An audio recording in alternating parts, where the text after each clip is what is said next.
But with him, I think deep down, as that thunder, deep down, I think in his head, very small voice in his head says, what if they don't want you right now? What if it's too late? All right, so the first thing we're going to talk about here is Trump versus, not Biden, DeSantis. And for those of you who don't know, DeSantis is my governor in Florida. I stay in Tampa, Florida, and he is top of the line. Everything about him I like. All his policies I love. You know, the Don't Say Gay bill I think is amazing. I wish more governors were like him. He's got balls. He stands up to the media and the Democrats. Florida is basically a pretty much conservative state. So if I hope that, you know what, let me back up a little bit. So I've had a number of debates with myself and also with others out there, you know, coworkers, friends, people I've interviewed, other candidates, you know, parents, family members, you know, all that. And everyone brings up great points. And a lot of people are saying they're going to go for DeSantis, which to me is very surprising. I think he would be a great president without a doubt. Do I think that he would be better than Trump? I don't think so. But for me, Trump is all the way up here. And like nobody is getting up there as far as, you know, in the near future. As far as Trump running in 2024, I got asked this the other day, is Trump running? And I get asked that a lot. But, and, you know, I had this discussion actually with my mom, and she said, do you think Trump's going to run in 2020? And I said, I think he will. But there's a few things that I'm not liking with the way he's handling things. And I don't know if he's getting advised by somebody or if he's just doing this on his own. Because the reason why I say that is because this doesn't seem like something he would do. You know, he's the type of person to put it all out there. Just if he wants to say something, he's going to say it. He's not going to wait. And that's a part of why we love him and also kind of pull our hair out with him because he says things that's like, okay, maybe you didn't have to say that. Not that you're wrong, but maybe you didn't have to say it like that. I do think he's going to run. I think there's a lot of rumors going around that, he's going to announce in July. First, it was July 4th, and that didn't happen. Then they say, well, mid-July, and mid-July is gone, and it's almost to the end of the month now. Now they're still saying, well, he could still announce. But the way you look at the way he's doing things, you know, obviously with Truth Social, which, you know, is his social media, which I'm on there, links down below. The way he set that up, he's getting people pointed over there. The numbers are good over there. Free speech platform. And then also with the rallies, and he's just going around, but he's kind of hiding. I think what he's doing is he's using these rallies to kind of gauge where everything is at.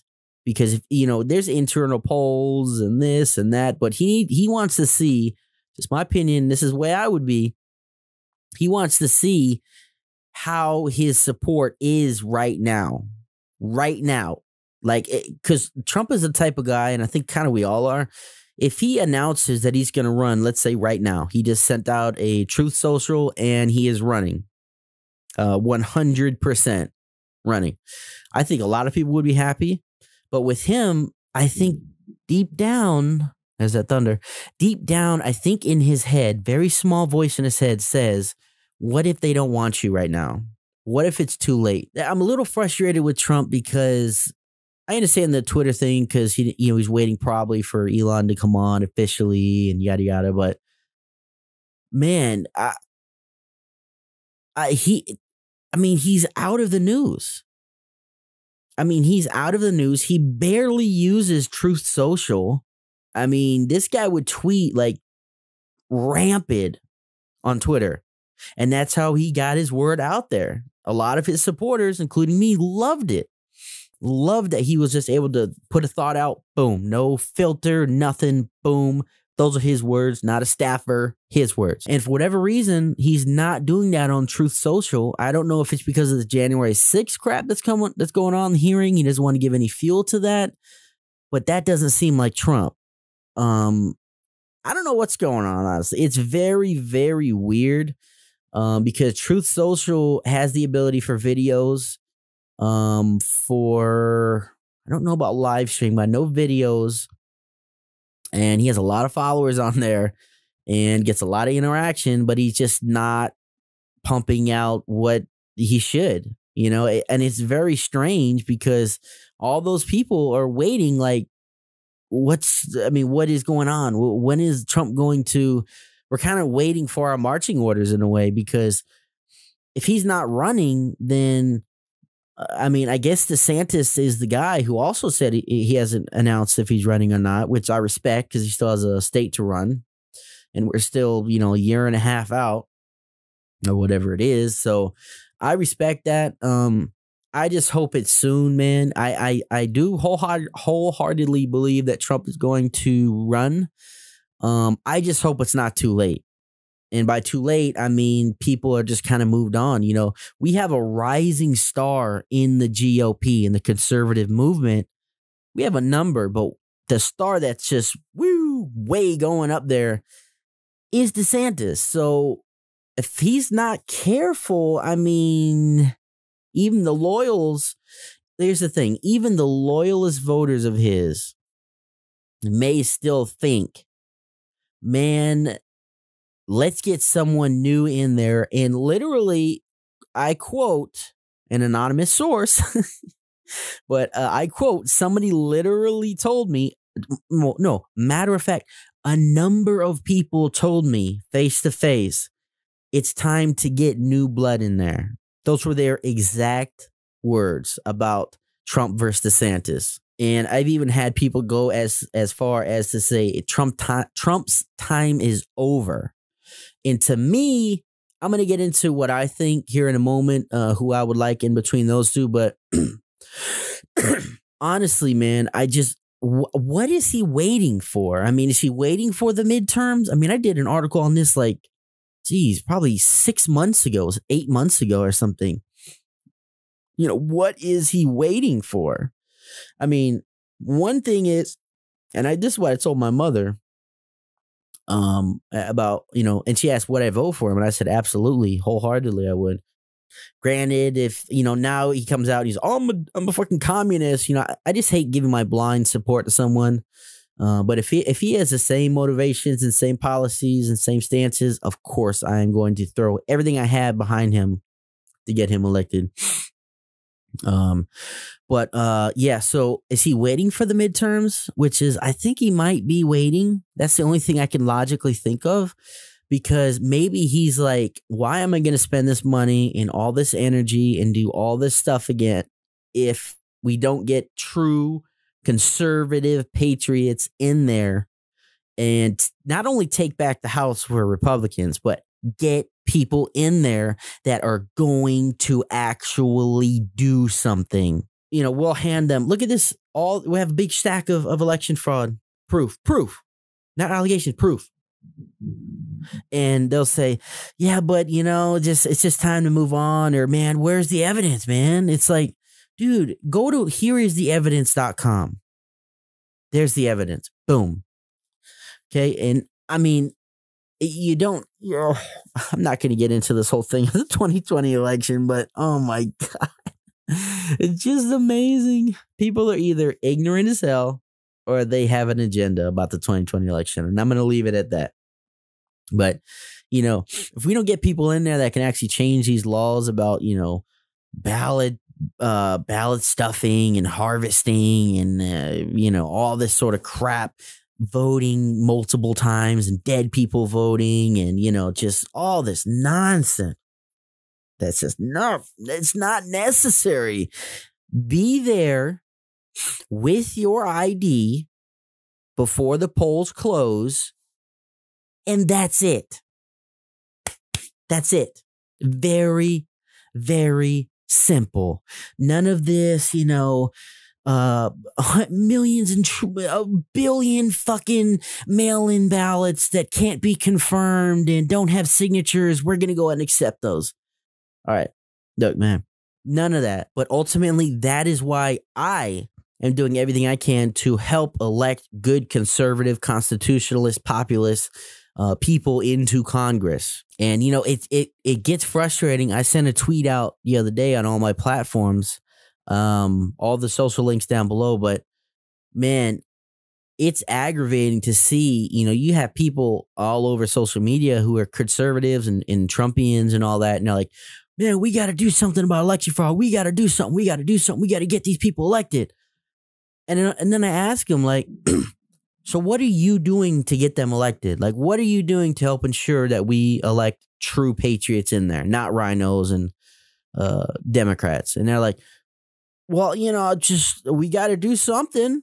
We got to do something, man. I mean, something has to be done. But what are you doing? And they don't do anything. They're sending tweets and posting videos and stuff. And it's like, dude, these candidates they need our help because of censorship. You think you or I are getting censored? Just imagine what they're dealing with, because they're trying to change shit. And, it's just frustrating because I feel like, and of course there are people, but there's a guy I listen to that I really look up to. His name's Brian Craig. He runs the Steve Kane show. I listen to him about every day. I really look up to him as a broadcaster. Someone like him is in Florida, and a big radio station in Florida. He has like 6 channels. And he could easily get these conservative candidates on to talk about stuff every week for a 10-minute interview. Every week, once a week, pump them out, have a whole day dedicated to it, or maybe just split them up. I mean, and he's not doing any of that. He's not. I don't know if he's financially supporting them or anything, but he's not spreading the word. If you have a voice, you have to help these people get elected. I ran a campaign. I've ran multiple campaigns, not anything huge, but I ran multiple campaigns. And, man, just saying, hey, you got my support, man, shaking his hand, that's nothing. Not even money is something. I would rather, as a candidate, I would rather have somebody shouting at the rooftops, figuratively speaking, posting on social media every day, hammering it home, telling friends and family, boom, boom, boom, boom, boom, handing out flyers, going door knocking, and if somebody has a YouTube channel, then do videos, do interviews, ask the questions that people want to know, and that's what I'm doing. I've already interviewed probably 10 candidates, and I have sent out probably 100 emails, and these are all independent conservative candidates, and trying to do everything I can. My little audience that I have an audience despite the censorship. I have a lot of people on realnsc.com and have pretty good rating on the sites, and I've been featured on InfoWars and Revolver and yada yada. But that's just really frustrating to me. And I think that's what Trump is kind of waiting for, is to see the fire burning. It's one thing to show up to a rally and scream your head off and wait there for hours and hours. But it's another thing when you are helping to run the campaign from the outside. That is what it takes to elect good people, period. And honestly, man, if we don't elect good people, if the same thing just happens on 2022 for the election coming up, I don't even think Trump should win. I mean, I think he should just say, you know what? I tried. I gave up so much, and I gave up so much time and energy. And you guys didn't fight for me hard enough. I mean, because at the end of the day, man, we the people have the power, not the politicians, man. And I know it sounds cliche, but that it is what it is. I mean, at the end of the day, we make the rules. We have the power, period. Ron DeSantis positioned well for 2014 as Joe Biden's approval plummets. Wow. All right. As President Joe Biden's approval rating continues to decline, even among Democratic voters, a potential path to the White House is opening up for Republican Governor Ron DeSantis of Florida. Look at that traitor in the background. On Monday, a new poll from the New York Times and Siena College found that Biden's approval rating was reaching an alarmingly low point, with only 33% of Americans saying they approve of the job he's done as president. Oh my God. A figure even worse than last week's record. Goodness, it's just going. And although Biden was able to maintain a narrow lead over former President Donald Trump in a hypothetical 2024 rematch, 44% to 41%, the Democrat might fare worse than when pitted against DeSantis. Biden is the oldest president in U.S. history at 79. At the time he took office, Trump was the oldest at 70. On the other hand, DeSantis is only turning 44 this year. Should he successfully win a presidency in 2024, he'd be the third youngest American president behind Theodore Roosevelt and John F. Kennedy. Yeah, that's another thing people like as well is that he's really young. But not like insanely young, you know. What is it, like 30 years old to run for president or something? All right, we got a couple more things I want to go through. This is from Newsweek, another Newsweek article. Biden approval rating plummets to new low, making year of high disapproval. This was published on July 5th, so it's probably even worse. It's been a year since the majority of Americans approved of President Joe Biden, and new polling shows that the low ratings could only continue for the president, as those figures plummeted again last month. Obviously, we all know majority of Americans did not want him in there, but so I want to get to my opinion here, what I think Trump needs to do, and why I personally think Trump deserves another 4 years. I'm going to get to this briefly. You know, this segment is running long.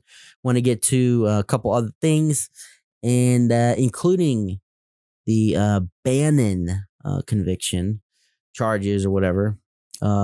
So basically, I think he deserves another 4 years because of all the sacrifices that he made to run for president.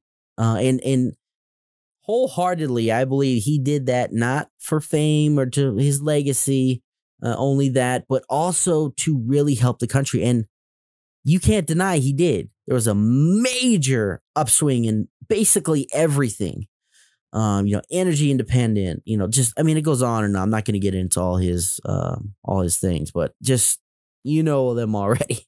I think that we owe it to him. It's almost like in the first election, he kind of owed it to us because not only did we get behind him and get him elected and whatnot, but also he had what it took to not only become president, but to be a president, and a good one at that. And in my opinion, the greatest we've ever had. Now, with that being said, it's almost kind of reversed because, he did that for us. He held his end of the bargain. All his promises kept, promises made, promises kept. It's such a great slogan, by the way. But yeah, he kept that word. So now it's like, okay, now we got to fight for him. That's why I'm fighting so hard to get these candidates elected, because I think we, the people, and conservatives in general, really owe it to Trump to fight for him and get him elected. It's almost like he's sitting back saying, I want to be president again. I love this country. I love my supporters, but I need more from you. I need more from you. Just like, in a relationship, couples are sitting in front of a therapist, and one to the other says, I love you so much. I want to be with you for the rest of my life, but I need more from you. I need to see more from you. I did all this work. Now I need some from you. So, and I think that we need to start waking up and start doing that. I'm not going to toot my own horn here and say I'm the only one doing it, because obviously I'm not. But more people need to. And going into that, this will be the last piece, and then we'll move on to other news. This is again from Newsweek. Eric Trump, and I'm mainly using these because there's quotes and actual facts. I'm not going to their stupid opinion stuff because they're freaking terrible. This is an older article, but this is kind of puts a bow tie on what I was saying. Kind of goes into that. Eric Trump. Trump organization makes tremendous sacrifices because of presidency. Cancels hotel plans. The Trump organization canceled plans to open 2 hotel chains, which Eric Trump chalked up to being one more sacrifice the family has made since the father, Donald Trump, became president. And of course, this was still during when he was president. But it doesn't really matter what date it is, because this is another thing too, man. People around him, not only did he make tremendous sacrifice financially and otherwise, be attacked every day, lied about, be called a sexual assaulter. I mean, yeah, can't imagine that. So he gave up his business, lost billions of dollars, gets slammed every day, nonstop on mainstream media for lies. They are trying to pin charges on him, you know, when it was Russia and now with the January 6th, for nothing. And they're also going after his kids and his family and his friends. You know, Roger Stone and Bannon and all these people getting prosecuted. I mean, ugh. And then look at Hillary Clinton, what she did with the emails. Clearly should have been put in prison. Clearly. And that's according to the FBI themselves. Walks. Still has her security clearance. And she doesn't get hatred. She doesn't get attacked. She doesn't get banned. Her family doesn't get attacked. No problem. In fact, they're still making money. They're making more money now than they've ever had. Quote, we walked away from billions of dollars worth of deals and ceded virtually all expansion, Eric Trump told the AP. We continue to make tremendous sacrifices and understand the bigger picture more than anyone. Our father has the most important and most powerful job in the world. Yeah. You know, when he was president, even if he doesn't run the company, the red tape that goes along with that to run a company, an international company. Oh my, I couldn't even imagine that. Every deal you make is not only scrutinized, but I mean, just examined like crazy, because they want to find, you know, these DOJ people,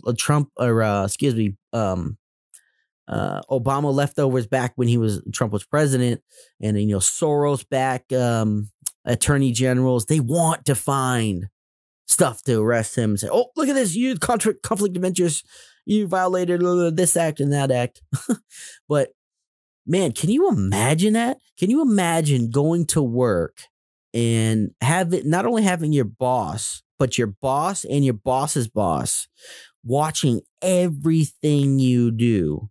And not only if you make a mistake, not only like reprimanded or whatever, but you could be fired and also put in prison and fined a bunch of money. Can you imagine that? Just imagine that. That's insane. That's insane. Knew my life would never be the same when I became OCD positive. OCD positive. It's all over my face.